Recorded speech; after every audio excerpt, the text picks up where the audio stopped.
The vampire king gave his maid 24 hours. What happened next changed both their lives. People say monsters don't feel regret. But I once saw a vampire king stare at the sunrise, like a man who had lost something he could never name. The castle stood high above the silver cliffs, wrapped in mist that smelled of rain and old stone. Inside its towering walls lived the most feared ruler of the northern kingdoms, King Lucian Vale, the vampire king. His name alone silenced armies. His presence could freeze a crowded hall into stillness. Yet, behind the black marble throne and crimson banners, there was something people never saw. Loneliness. Lucian ruled with precision and discipline. He never shouted. He never rushed. His voice was calm, almost gentle, which made it even more powerful. But his eyes carried centuries of quiet sorrow. And then there was Olivia. Olivia was not royalty, not powerful, not feared. She was a maid, the newest servant in the castle. She had warm brown eyes, a stubborn chin, and the kind of courage that didn't ask permission before speaking. She talked too much for a castle that survived on silence. On her first day, she accidentally spilled an entire tray of silver goblets in the grand hall during a royal gathering. The crash echoed like thunder. Nobles gasped, guards stepped forward. Lucian slowly turned his head. The room held its breath. Olivia stood frozen, her cheeks red. "Well, that's one way to make an entrance," she muttered under her breath. A guard tried to drag her away, but Lucian lifted one finger. "Leave her." His voice was smooth and calm. Olivia looked up at him, not with terror, but with confusion. I'm sorry, Your Majesty," she said quickly. "The floor is very shiny. It's almost unfair." A few nobles looked horrified at her tone. Lucian studied her. He could hear her heartbeat, fast but steady. Afraid, yes, but not broken. "Come forward," he ordered. Every servant knew what that usually meant. Punishment. Olivia walked toward the throne, each step heavy but proud. When she reached him, she lifted her chin. "I won't beg," she said softly, "but I will clean it twice." For the first time in many years, Lucian almost smiled. Instead, he stood. "You have 24 hours," he said. The hall went silent again. 24 hours to prove why I should not send you away from this castle. Gasps filled the air. For a servant, being dismissed from the royal castle meant shame, poverty, possibly worse. Olivia blinked. "Prove what exactly?" "That you belong here." The words were sharp, but something behind them felt different, curious, testing. Olivia hesitated only a second, then she nodded. "Fine," she said, "but when I succeed, you owe me something." The nobles nearly fainted. Lucian raised one pale eyebrow. And what would a maid ask of a king? Olivia met his gaze boldly. A real conversation. The air changed.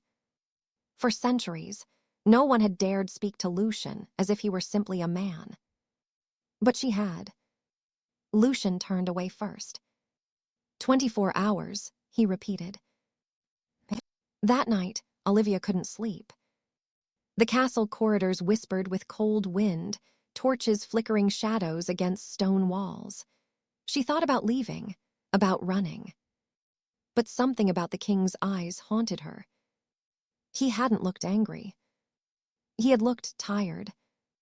The next morning, instead of avoiding him, Olivia did something reckless. She knocked on the doors of the forbidden West Wing. The guards crossed their spears. "No one enters," one warned. Olivia smiled sweetly. "Then it's a good thing I'm no one." Before they could stop her, the heavy doors opened from inside. Lucian stood there. He had known she would come.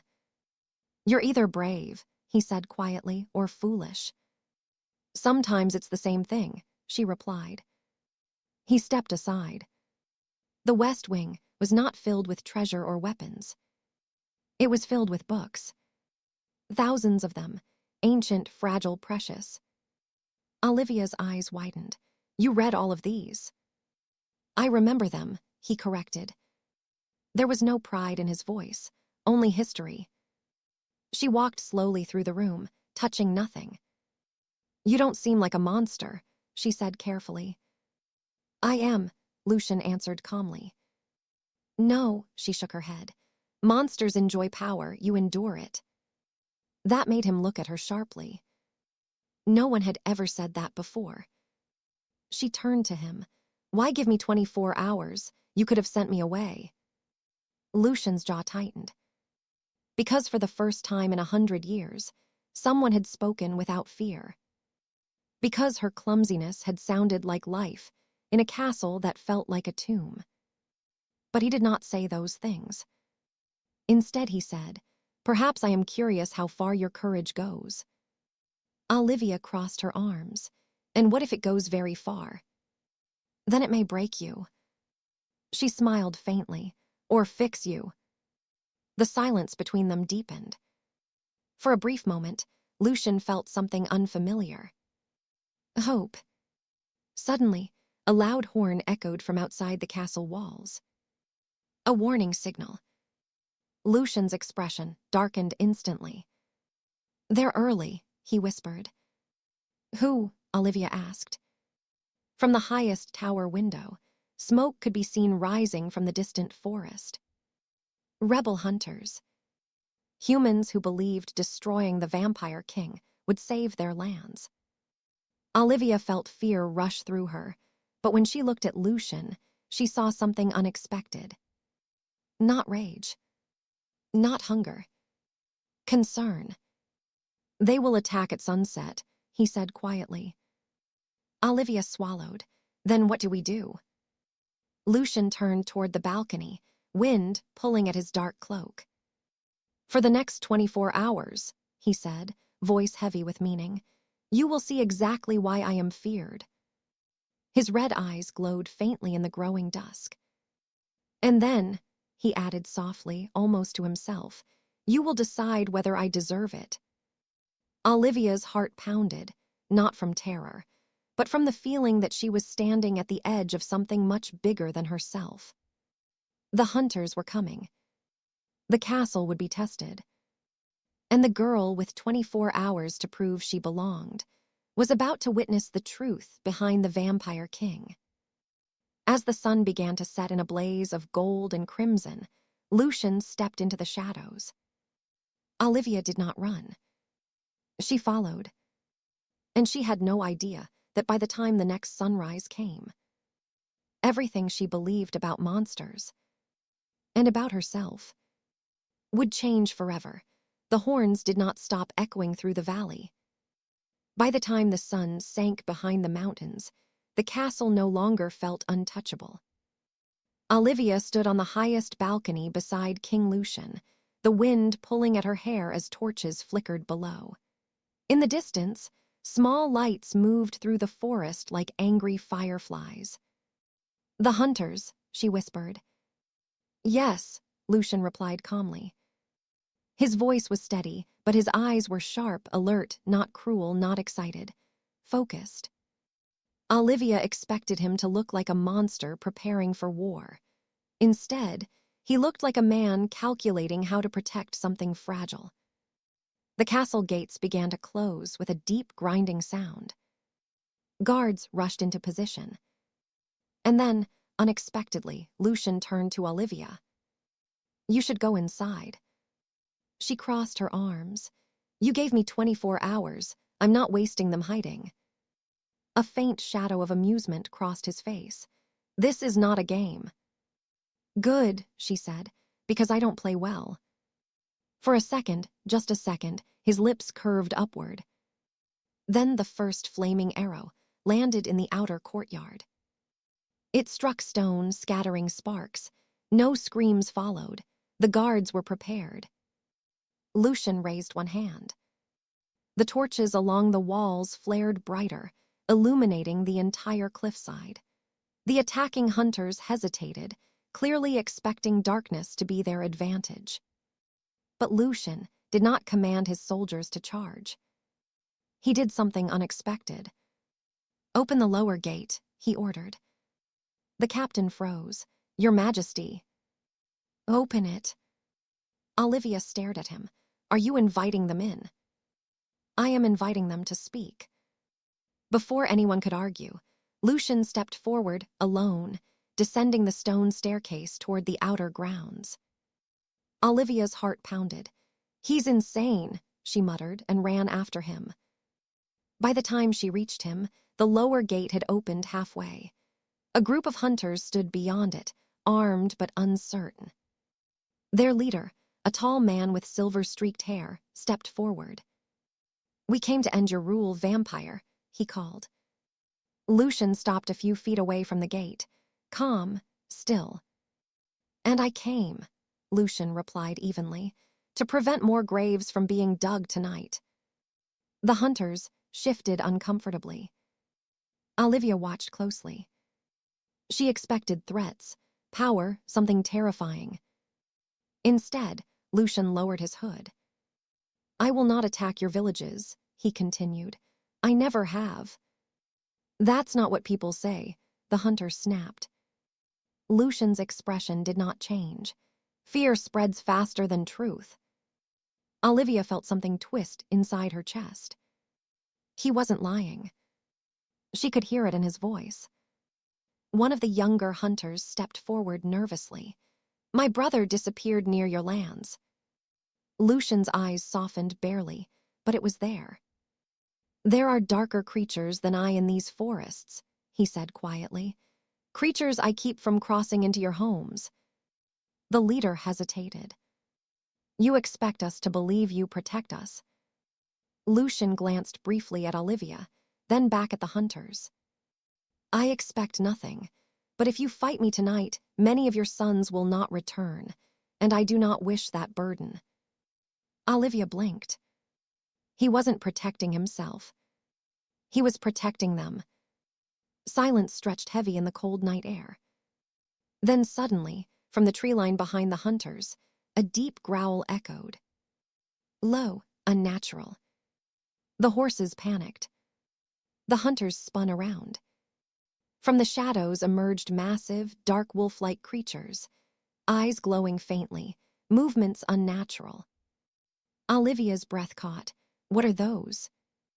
Lucian's jaw tightened. "The reason I rule from the shadows." The creatures lunged toward the hunters. Without hesitation, Lucian moved. Not with cruelty, not with hunger, but with speed and precision. He placed himself between the beasts and the humans. His movements were almost beautiful, controlled, protective. He disarmed the creatures without brutality, driving them back toward the forest with commanding force. Guards joined him, forming a protective line, not around the castle, around the hunters. Olivia stood frozen, watching everything she thought she knew collapse. The battle was intense but swift. No unnecessary harm, no savage violence, only defense. When the last creature retreated into darkness, silence fell again. The hunters stared at Lucian, stunned. He stood tall, cloak torn slightly but composed. "You see," he said quietly, "if I fall, they roam free." The silver-haired leader slowly lowered his weapon. "You could have let them kill us," he admitted. Lucian's eyes flickered toward Olivia again, before answering. "That would make me a monster." The words lingered in the cold air. Olivia felt tears sting her eyes, not from fear, but from something deeper. Respect. The hunter leader stepped forward and extended his hand through the gate. A fragile truce. Lucian looked at the hand, then shook it. The gate slowly closed again, not in hostility, but in understanding. As the hunters disappeared back into the forest, Olivia finally found her voice. "You didn't have to do that." Lucian turned toward her. "Yes, I did. For them. For myself." She frowned slightly. He looked toward the horizon, where the first hint of dawn threatened the sky. "If I become what they fear," he said softly, "then their hatred becomes truth." Olivia stepped closer. "You're not what they fear." He studied her carefully. "You've only seen one night." And it was enough. For a moment the world felt quiet, honest. Then suddenly, Lucian staggered slightly. Olivia gasped. "You're hurt." "It is nothing," he insisted, but dark fabric near his shoulder told a different story. She stepped in front of him firmly. "Sit." He blinked. "Excuse me." "You gave me 24 hours to prove I belong here," she said. "Let me do my job." For the first time in centuries, someone ordered the Vampire King to sit. And he did. Inside the castle, Olivia carefully cleaned and wrapped his injury. Her hands trembled at first, but she focused. "You protect people who hate you," she said quietly. Lucian watched her gently. "Someone must." She looked up at him, eyes shining with emotion. "You're not alone anymore." The words landed deeper than she knew. He had ruled for hundreds of years, faced armies, betrayal, loss. But those 5 simple words shook him more than any battle. Outside, dawn began to rise. Lucian slowly stood, knowing he would have to retreat before sunlight reached the high windows. His 24 hours were nearly over. Olivia stepped back, heart racing. "Well," she said softly, "do I belong?" Lucian looked at her, really looked at her. At her stubborn courage, her kindness, her humor in fear. And something inside him shifted permanently. "You do," he said. Relief flooded her face. But before she could smile fully, Lucian added quietly, "Which is why you must leave." Her heart dropped. "What?" "The creatures tonight were not random," he continued, his voice growing heavier. "Someone sent them, and if my enemies learn what you mean to this castle—" He did not finish the sentence. Olivia stared at him, hurt flashing in her eyes. "You're sending me away to protect me. I am giving you a life untouched by my darkness." She stepped closer, anger and sadness mixing. "You don't get to decide that for me." The first ray of sunlight touched the edge of the balcony. Lucian stepped back into shadow. "This is not your war." Olivia's voice cracked. "Maybe it is." The castle bells rang softly as morning fully arrived. And for the first time since becoming king, Lucian felt powerless. Olivia stood in the growing light, tears threatening but her posture strong. "If I walk out of these gates," she said firmly, "it won't be because you pushed me away." Silence. Heavy, emotional, unfinished. Lucian remained in the shadows, torn between centuries of isolation and the fragile hope standing before him. And as the sun rose higher, one question remained between them. Would Olivia choose safety? Or would she choose him? Morning light spilled across the castle courtyard, soft and golden, as if the world had decided to pretend nothing dangerous had happened the night before. But inside the stone walls, everything felt different. Olivia stood near the open gates with a small travel bag in her hand. Lucian remained beneath the shaded archway, just beyond where the sunlight could touch him. The distance between them was only a few steps, yet it felt like an ocean. "You'll be safer in the southern villages," he said quietly. "They are far from my enemies." Olivia gave a small, humorless laugh. "You sound like you've already packed my things." "I have." "Of course you have." For a brief second, her old spark returned. "You know, for someone immortal, you panic very quickly." Lucian almost smiled, almost. "This is not panic," he replied. "It is calculation." She stepped closer to the line where shadow met light. "Then calculate this. If I leave because I'm afraid, I'll regret it forever.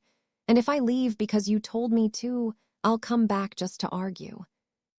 Despite the tension, he let out a soft breath that might have been the beginning of a laugh. You are impossible. And you, she said gently, are not as alone as you think. The humor faded. The truth remained. Before he could respond, hurried footsteps echoed across the courtyard. The captain of the guard approached, bowing quickly. Your Majesty, we found something in the forest. Lucian's posture changed instantly, alert, protective. A marking, the captain continued, burned into the trees, a symbol. Olivia felt a chill. The creature's last night. Yes, Lucian said darkly. They were controlled. By who? She asked. Lucian looked toward the distant mountains, jaw tightening. An old rival, one who believes fear is the only way to rule. Olivia's grip tightened on her bag. So this isn't over. No, Lucian admitted. It is just beginning. Silence stretched between them again, but this time it wasn't about goodbye. Olivia slowly set her travel bag down on the stone ground. The sound echoed louder than it should have. I'm not leaving, she said. Lucian's eyes flickered with conflict. Olivia! You gave me 24 hours to prove I belong here, she interrupted. I'm still proving it. This castle may become a battlefield. Then we make sure it doesn't. Her voice wasn't reckless. It was steady. He studied her carefully. You don't understand what stands against us. Then explain it to me, she challenged. Talk to me, not like I'm fragile, not like I'm temporary. That struck something deep inside him. For centuries, Lucian had carried every burden alone because he believed that was strength. That was leadership. But looking at Olivia now, stubborn, kind, unafraid to stand in the light, he realized something painful. Isolation was not strength. It was fear wearing a crown. He stepped closer to her, still careful of the sunlight. There is a vampire lord beyond these mountains, he began. His name is Darius. He believes humans should serve in chains. He believes compassion is weakness. Olivia crossed her arms. I already don't like him. A faint smirk appeared on Lucian's face. He has been waiting for me to show attachment, Lucian continued. For centuries, I gave him none, no weakness, no leverage. Her expression softened, and now, his red eyes met hers. Now he knows I care. The words were quiet, honest. Olivia's breath caught, not in fear, but in understanding. Then maybe, she said slowly, that's not your weakness. He frowned slightly. Explain. Last night, she said, stepping closer again, the hunters saw you protect them, not because you needed praise, not because you wanted power, but because it was right. She gestured toward the forest. If this Darius rules with fear, and you rule with mercy, which kingdom do you think will stand longer? Lucian was silent. She continued, softer now. Kindness isn't weakness. It's courage without applause. The words settled into him, like sunrise, breaking through centuries of darkness. For the first time in a very long time, Lucian did not feel ancient. He felt awake. Before either of them could speak again, a deep tremor shook the ground. Birds burst from the treetops in panic. From the distant mountain ridge, a dark figure appeared, tall, cloaked, watching. Even from afar, the presence felt cold. Darius. Olivia instinctively stepped closer to Lucian. You don't have to face him alone, she said. Lucian looked at her, not as a king to a servant, but as a man to the person who had seen his heart. No, he said quietly, I don't. The dark figure on the ridge did not attack. He simply observed, then vanished back into shadow. A warning. A promise. The castle guards waited for orders. Lucian turned to them, his voice calm but powerful. We strengthen our alliances. We protect the villages. We do not strike first. The captain nodded. Olivia tilted her head. No dramatic revenge speech. Lucian glanced at her, disappointed. A little. He leaned slightly closer, voice low. I prefer strategic optimism. She laughed softly. That's the least terrifying thing I've ever heard. The tension eased, just a little. Over the following days, something unexpected happened. Word spread. Hunters who once carried weapons toward the castle now carried messages. Villagers who once feared the cliffs now approached with cautious gratitude. They had heard what happened. They had seen who truly stood between them and the creatures in the dark. And slowly, trust replaced fear. Darius did not attack again. Because cruelty thrives in silence, and Lucian was no longer silent. He stood openly as a protector, not a shadow. And Olivia stood beside him, not as a maid, but as an advisor, a friend, something more quietly growing between them. One evening, as the sky burned orange and purple, Olivia stood on the balcony where everything had changed. You know, she said thoughtfully, you never gave me what you owed me. Lucian, standing comfortably within the shade, raised an eyebrow. Remind me. A real conversation. He stepped closer, the fading sun casting soft light across his pale features. Very well, he said gently. Ask. She looked at him, vulnerability replacing her usual boldness. After all these centuries, what were you truly afraid of? Lucian considered the question carefully. Becoming the monster they believed I was, he admitted, and discovering they were right. Olivia shook her head softly. You were never afraid of being a monster, she said. You were afraid of being unloved. The honesty of it left him still. She smiled gently. And look how wrong you were. Below them, laughter echoed from the courtyard. Humans and vampires working side by side repairing walls, sharing food, rebuilding trust. Lucian looked out at his kingdom.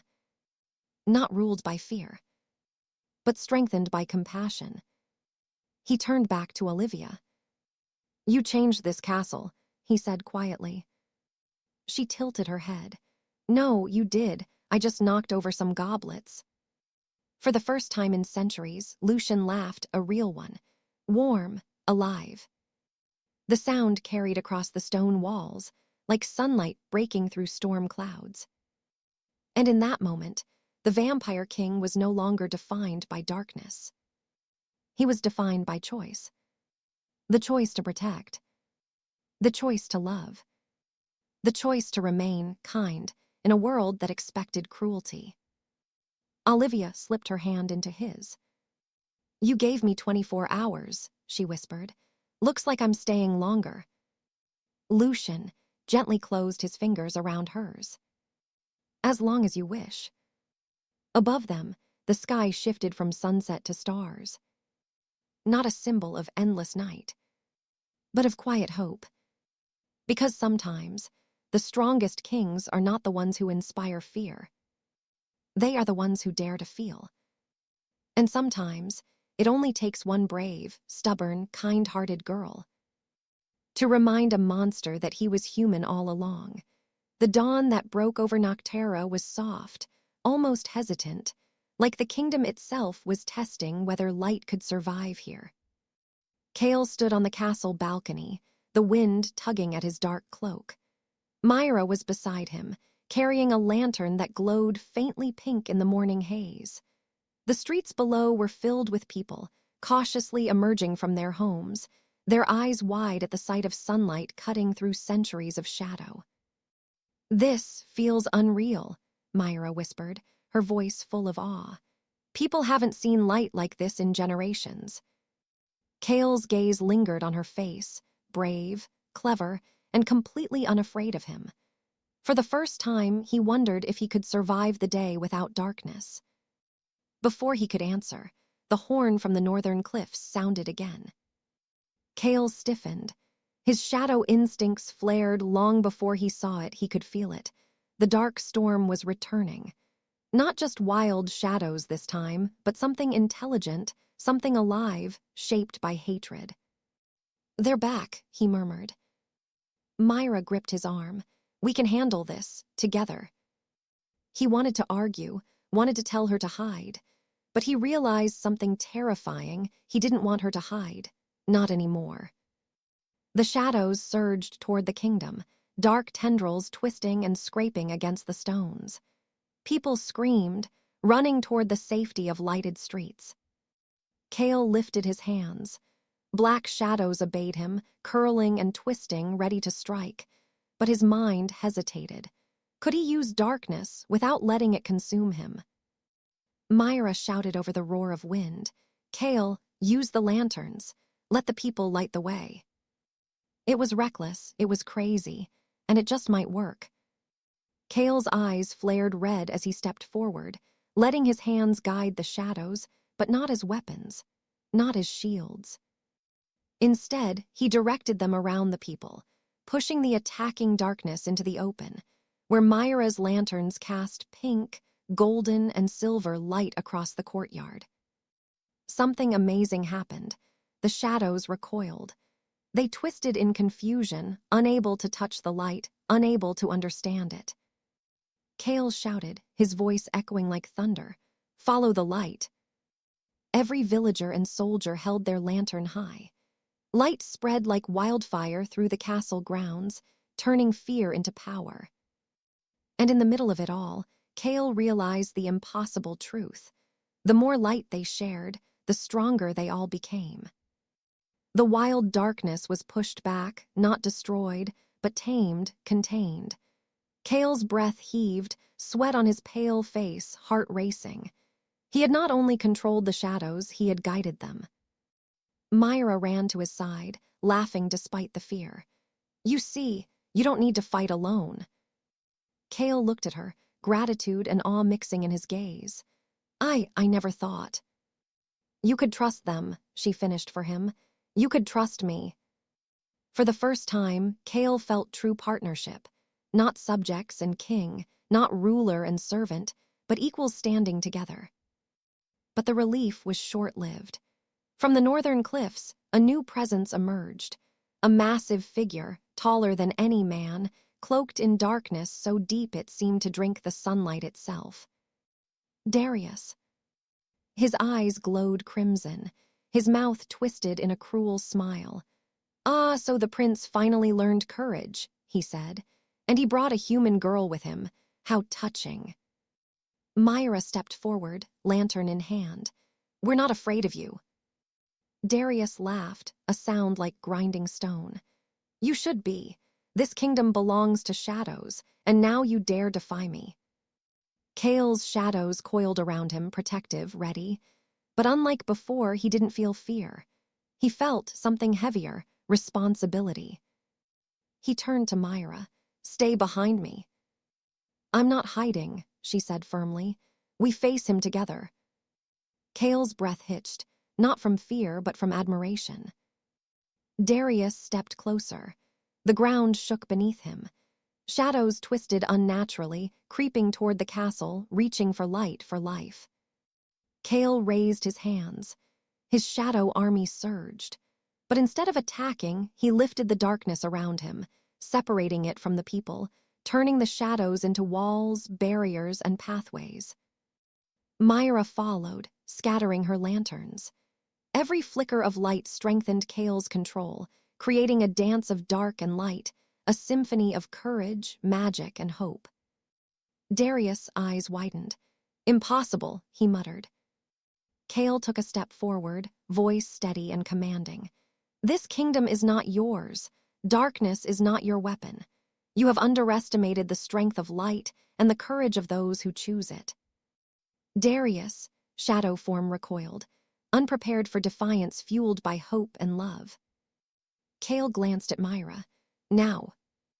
She nodded, lantern glowing brighter than ever. Together, their combined courage pushed Darius back, the shadows bending away like waves from a stone.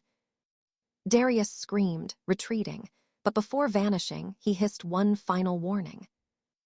I will return, and next time, even your light will burn. The wind died. The castle fell silent. Kael collapsed to his knees, breathing heavily. Mira dropped beside him, brushing a strand of hair from his face. You did it, she whispered. He looked up, exhausted but smiling. No, we did it.